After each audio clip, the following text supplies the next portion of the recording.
Dr. Bennett, thank you for stopping by CoreLife Eatery and joining us on a few minutes of talking about the CoreLife Challenge. Dr. Bennett and I collaborated together to put the CoreLife Challenge together. And so many of you that are watching this are participating or getting ready to participate in the CoreLife Challenge. So we wish you well. And we just want to give you a little bit of an overview of who we are and why we think the challenge is really great for everybody. So let's just start with your background. Sure. Well, I went to undergrad at Cornell University, and I studied nutrition there. And so we had an opportunity there to really look at how food impacts the human system. From there, I went on to Upstate Medical University and did my medical school, and then stayed on there to do orthopedic surgery. And then from there, I went to Texas Back Institute, where we did a spinal fellowship there. And then I started practicing medicine.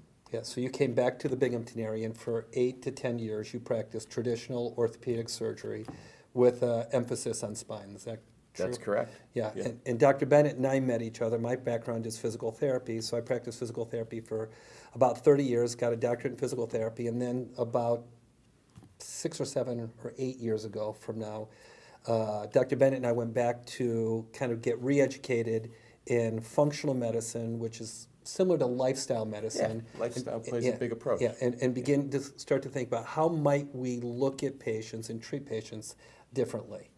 Yeah, it seems like we were getting people better, but not all the way better. Right. You know, we thought there was something more, and I think as we learned through the training that, boy, lifestyle plays a huge role. There's a huge impact on outcomes, and Right. we needed to be able to pull that lever to get people better. Right, and so I left the physical therapy world and got into CoreLife Eatery as one of the co-founders. And Dr. Bennett, you've sort of changed what your practice looks like as orthopedic surgeon, spending 2 or 3 days a week in surgery, to a practice that looks different now. And so what are you doing now? So now I'd say most of what I do is non-operative spine.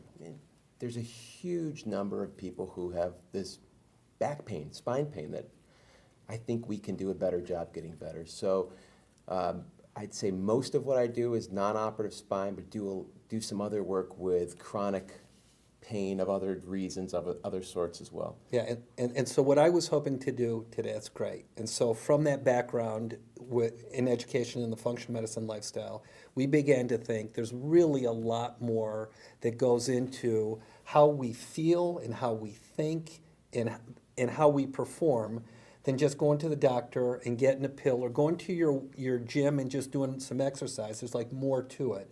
And so that was really the jettison of CoreLife Eatery and specifically now the CoreLife Challenge. And so I'd like to ask you, what are the things, if you said this is a primary thing I took away from this deep dive into functional medicine and lifestyle medicine, what would be something that you'd share that was like revolutionary or really eye-opening in that world? And how has it affected not only how you treat patients, but maybe as importantly, what you do in your own life?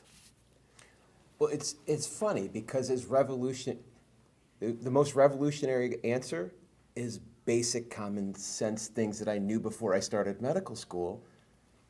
What you do in life matters. What you eat matters. How you exercise and if you exercise matters. What do you do with stress? What do you do with sleep? I mean, those things matter so much. They impact human physiology so much that if you can control those, you have such an impact on health and wellness and longevity. Okay. So that this is actually something that's worthwhile to watch. Like what I'd like to say is, so let's take a little nugget about food. Something that you personally do now that 6 or 7 years ago you were either unaware of or you weren't doing. Like what are you doing now? Like you're in the best shape of your adult life. Is that fair to say? That's fair. Okay, and you weigh in at a weight that you haven't weighed in since college? High school. High school. So what are you doing different?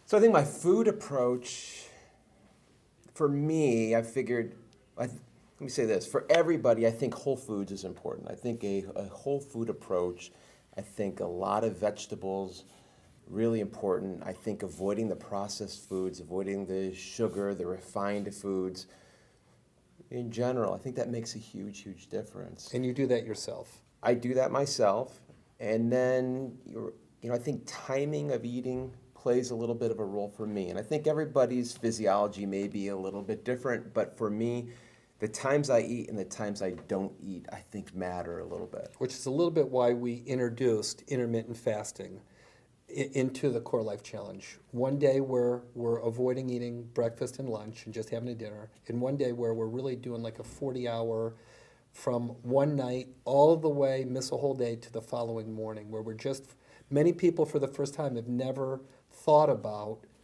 when they eat. People really concentrate on what they eat and how much of it that they eat. But there's sort of this new thought process of the number of times you eat and the time of day. So give us a little something for yourself that you found that's been helpful for you. Well, I'd say maybe not so new, right? I mean, if you go back in time, Okay, people fair have been enough. fasting Yes. for a long, long time. And Yes. every major faith Yes. includes fasting, right? I mean, so fasting's big. This is really old wisdom that fasting is important. So I personally typically will eat from about 5 in the morning till about 2 in the afternoon. And so that's my eating window. It's my exercise window and my eating window. And then I'll fast the rest of the day. So it's sort of this timed eating. And then probably one day a week, or I'll end up shifting that window. So I'll end up with a 24-hour window where I'm going without food. Right. And is it, some people, when I've talked about this, they're like, it's not good for you, it slows your metabolism down, it's unhealthy. Can you speak into that at all? So I think the science is really showing us that it's the opposite. It's probably healthy. In fact, so much so that I think maybe those time frames need to be extended. I think there's really a role for even a more prolonged fast to be done intermittently, and I'm getting increasingly interested in what the science says about that. So a fear of fasting, you see no reason, and those are people that are out there that have health issues, documented health issues. Diabetes is a great one. So listen, you need to talk to your physician For sure. before you partake in fasting or even the CoreLife Challenge in general. But for the average person, I've been doing it. I cannot believe how much better I feel, especially the day after a fast. I wake up with energy, like it's And like clear, right? Mental very clarity. clear. Yeah, like I feel like Yeah. I'm ready. When I wake up, I'm ready to get up. But what about the first time you fasted? Yeah, I think I probably did it with you, and it was like it was hard. And one of the things I realized is that when you're hungry, like you don't get like super hungry. Like there's a sense of being hungry, and whether I fasted for 4 or 5 hours or a couple days, you just sort of feel hungry, but it doesn't. For me, it kind of comes in a wave, and then if I get myself busy, it seems to go away, and I can get really back into what I'm doing with more clarity and more focus than I realized. I'm really surprised that's the reaction that I have when I fast.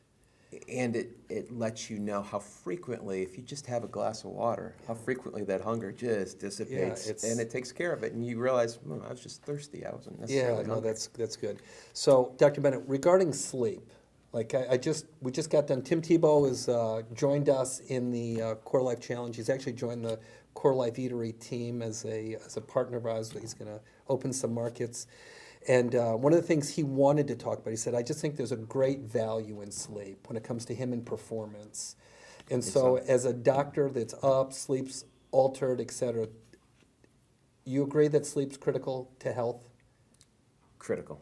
Critical. I think so. Yeah. Any little nuggets when it comes to sleeping, anything that you find helpful, sleep aids, sleep ideas, stuff that you do to help you sleep? Yeah, so I think most people need between 6 and 8 hours of sleep in general. You know, if you isolate people from light, isolate them from day to day, most people end up needing about that amount of sleep.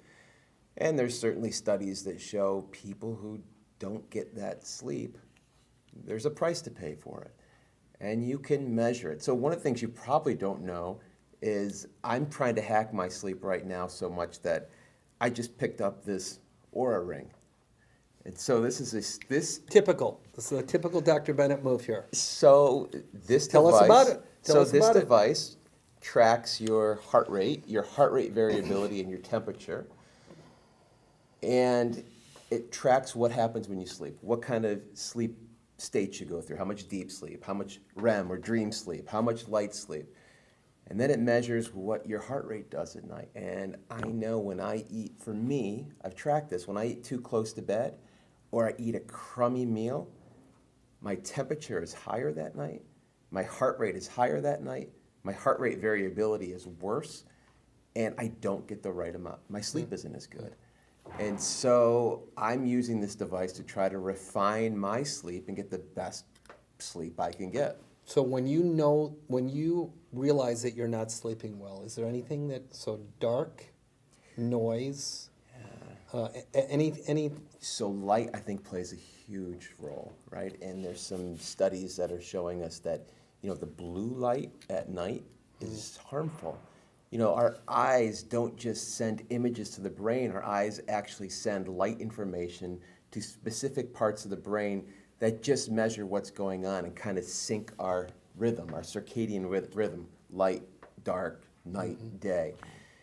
And those blue lights at night, they wreak havoc on our brain, and they tell us it's time to be up and not go to sleep. And the blue lights are your phones, your iPad, your computer, your television, your fluorescent lights. And when you start to wonder why you feel like you have less energy, you have less want to, like I just don't want to. Part of it can be because you're not sleeping well, and Sure. it can be because of lifestyle. Sure. And so mindful, blue light, 45 minutes to an hour before you go Hour to to sleep. 2 hours before sleep, I think, Yeah. is ideal. You may find a significant improvement in how you feel with sleep. Let's finish this with exercise. So you're really on the exercise wagon. Any general thoughts on exercise? Yeah, so do it, right? Number one is do exercise. Some exercise is better than no exercise. Any kind to start? As if you're doing none, any kind to start. Walking. Walking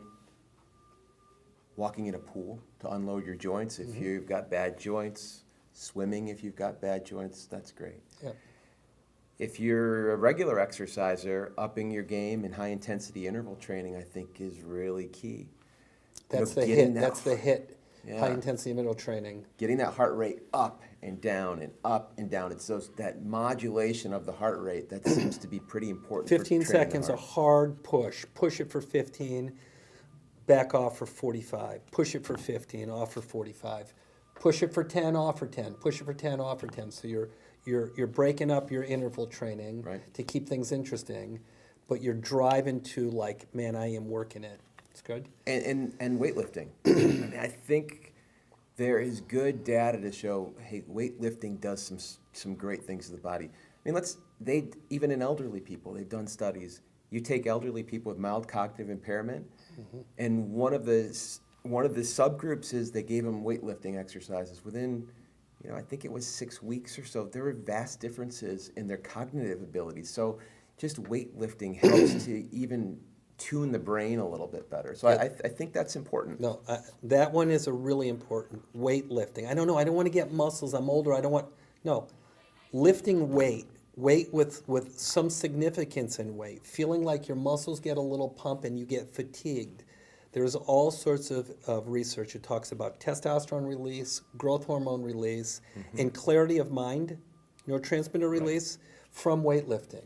And by the way, it's not easy to get big weightlifting. So the idea that you're going to get huge, Right. well, you have to work awful hard, and most people still can't get big. Right. No, that's right. I'm just saying that Right. that the excuse is that I'm going to get hurt. If you're concerned about getting hurt, as many of you should, a trainer, going to a gym, getting a certified trainer, getting a life coach, critical, really, really keys. The last thought, now I'm going to just share this last thought, is that having a partner that you do this with, someone we worked out together for a long, long time, knowing that someone's going to meet you there, knowing someone's going to help spot you, someone's going to look at your technique, and someone's actually going to check and see how you're doing today is really critical in not only the success of you participating in the CoreLife Challenge, but you successfully continuing to maximize your performance by how you live. So we wish you well. Thank you, Dr. Bennett, for coming in Thanks and for having sharing me. your thoughts. Okay, bye-bye.